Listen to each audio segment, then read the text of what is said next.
A few months ago I reviewed the HP Envy X2. Although I loved its epic 15 hours of battery life, I wasn't crazy about its sluggish performance. I thought Windows 10 and ARM had a lot of potential, but it wasn't ready for prime time.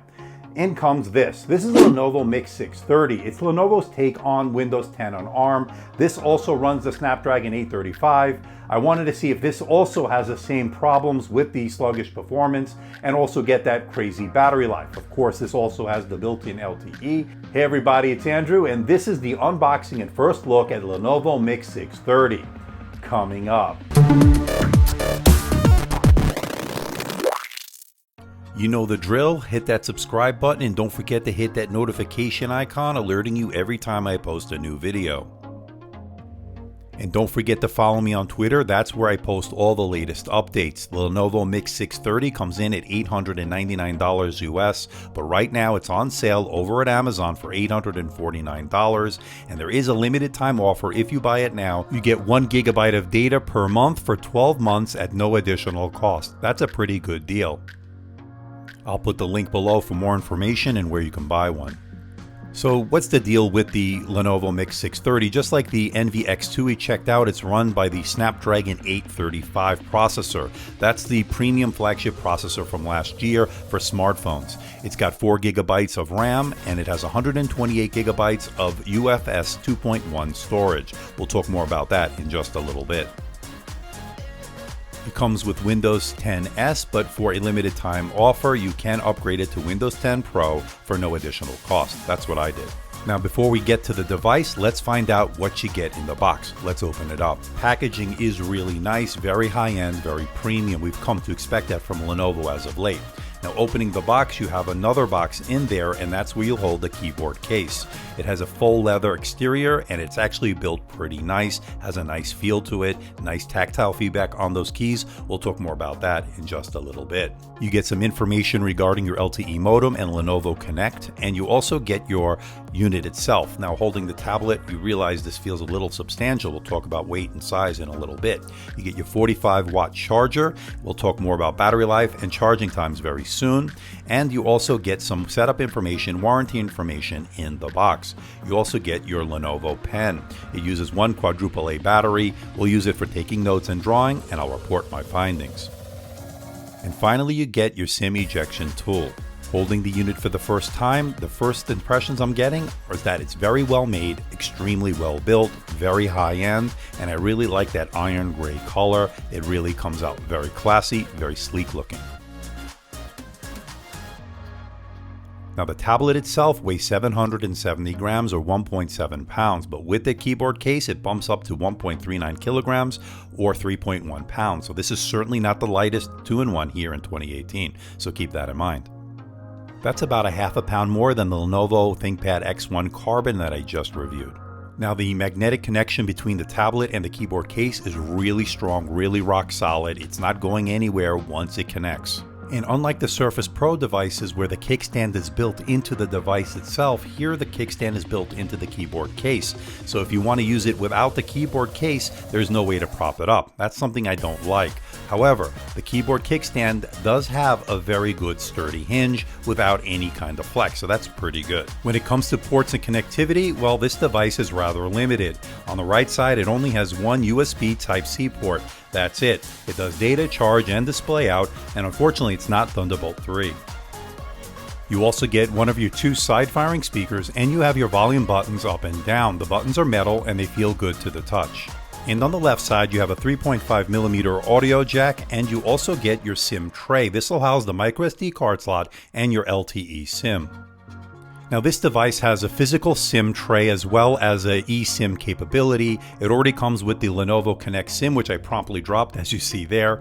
I also was able to use it with my Project Fi SIM utilizing the T-Mobile network. Of course, that SIM was pre-activated on a Google-approved device before I used it on this device. And you get your second side-firing speaker. We'll talk more about the sound in just a little bit.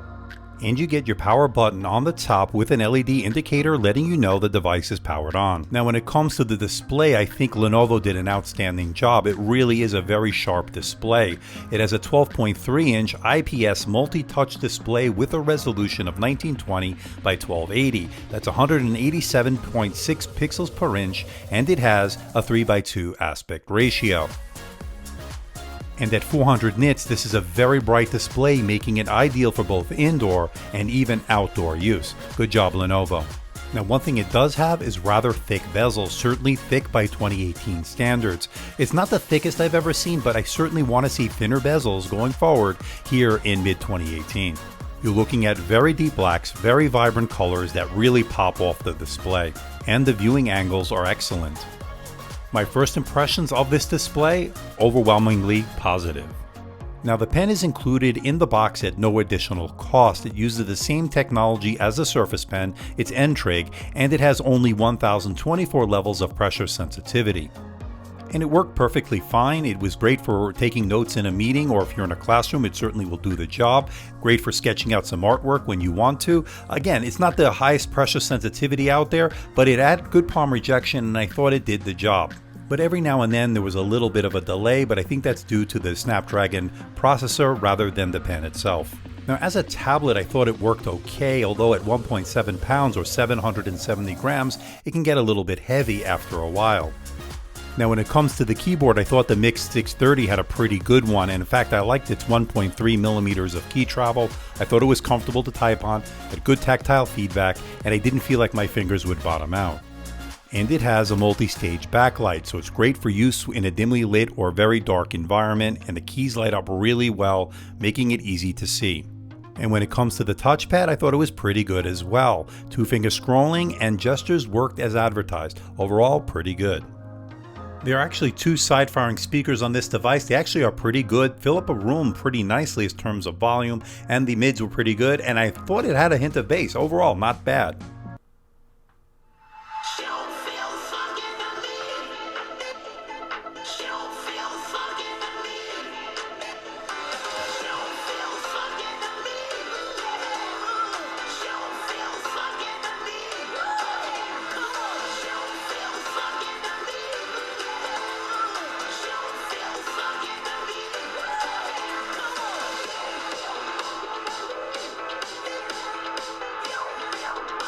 And the 3.5mm audio jack worked well, no interference and no static. Overall, pretty good. So this is the front-facing camera on the Lenovo Miix 630. It's actually pretty good. I'm in a dimly lit room here, not lit for video for certain, and it's actually doing pretty good. Now it's a 1920 by 1080, 30 frames per second, and this is certainly usable for Skype, for video conferencing. I have no hesitation recommending it, but I want to know what you think. Leave a comment in the comment section below. Let me know. And it has an infrared camera on the front. Now that infrared camera is great for Windows Hello login. There is no fingerprint sensor, so this is your only Windows Hello login option on this device. There's a 13 megapixel rear facing camera, and for a Tune 1, actually not that bad, although I've seen better on other devices, but for a Tune 1/tablet, this isn't too bad. But of course, if you know me, I won't be taking any videos or photos with my 2-in-1 or tablet anytime soon. But if you're in a pinch and you're one of those people, you certainly can get the job done with this. Now it can shoot 4K video up to 30 frames per second. You be the judge. Here's some footage. Actually not too bad considering, once again, this is a tablet and I'm not having any high expectations when it comes to those. Now when it comes to performance, things aren't so great, and just like the HP Envy X2, which we got a chance to check out a couple of months ago, one of the biggest bottlenecks, one of the biggest drawbacks is this Snapdragon 835. Things aren't just as smooth as they should be. Compatibility issues, stability issues plague that device, and this is no exception here. Now, as far as web browsing is concerned, that's one of the things you're going to be using this device a lot for. And I would stick with Microsoft Edge. It seems to be tuned a little bit better for the ARM processor. When I downloaded and used Chrome, it would crash, had stability issues. You can use it, but again, it wasn't consistent in terms of performance. And I just found it a little bit snappier, a little bit more fluid with the Microsoft Edge browser, even though I'm not the biggest fan of that browser. And as I suspected, it had a very low multi-core score of 2744, very low single-core score of 801, really not very good. Octane score, not very good. I couldn't run a lot of my benchmarks simply because you can't run 64-bit apps, at least not yet. But I was able to test the UFS storage that it has. It's UFS 2.1, and it did 527.2 on the read, 219.3 on the write. Not very good on the write, decent reads. So overall, I would say it's decent. Forget about running any high-end games. You're going to have to stick to the Windows Store games, and even at that, not everyone would run consistently, or if at all. So again, compatibility, stability issues plague this device, as it did the HP Envy X2. So you're probably wondering, well, how's the battery life? Well, I can say it's phenomenal. Just like the HP Envy X2, you're looking at 15 plus hours. Lenovo claims 20 hours of video playback at 150 nits, but under real-world usage, I got about 15 and a half hours, which is on par with the other Snapdragon 835 that I tested, the HP Envy X2. So you're really looking at some really solid, phenomenal, in fact, battery life. And I've gone 2 days between charges under my normal use case scenario. That's actually pretty phenomenal. There's a lot to like about the Lenovo Miix 630. It has a really sharp 12.3-inch display. It's a full HD display that gets very bright. I like its really epic battery life. I like the fact that you also get some really good build quality and overall good looks. Throw in some decent speakers and a stylus and keyboard at no additional cost, and you have a lot of good things going for it. However, there are some things that really hold this back from a recommendation. The biggest culprit is the sluggish performance. That's thanks to the Snapdragon 835 processor. Windows 10 on ARM is just not ready for prime time. There are too many compatibility and too many stability issues, specifically with Chrome, and the fact that you don't have 64-bit apps running on ARM yet, or at least not until Microsoft releases an update. So the question is, who is this device really for? It seems like it's a device without an identity. It's not ready for prime time, but I see the potential. It's just not ready now. That's why I'm going to give the Lenovo Miix 630 a 73%. Unfortunately, it's not worth your money, at least not yet.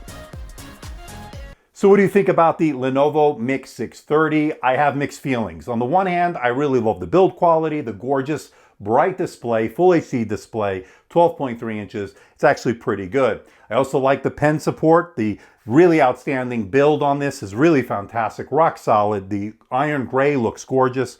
And I love its epic battery life, 15 plus hours, just like the HP Envy X2. This also has some really stellar battery life. But the problem lies in the processor. It's running the Snapdragon 835, and just like the Envy X2, this is hampered by sluggish performance. Compatibility issues were another issue. Specifically, this had a hard time with Chrome. It had a lot of crashing, really wasn't fluid, very inconsistent, a lot of compatibility issues, and of course you can't run 64-bit apps, at least not yet. Hopefully Microsoft will release an update later on allowing Windows 10 ARM devices to run 64-bit apps. As far as gaming is concerned, you can forget about it, maybe Windows Store gaming, but even then, not all those apps ran consistently, if they ran at all. So performance is definitely an issue. So really the question is, who is this device for? Well, I can see a use for this for the road warrior, somebody who does a lot of traveling, needs an always-on connected device thanks to the built-in LTE modem, needs excellent battery life to get them through a day without having to worry about plugging in and not having to do too much multitasking on it, but really basic word processing, web browsing, and light stuff on this device. But really, if you want to throw something with heavy load onto this, it really can't handle that. So I really can't recommend it for the general purpose use for the general audience. But those road warriors that do need these special kind of devices, this may be your ticket.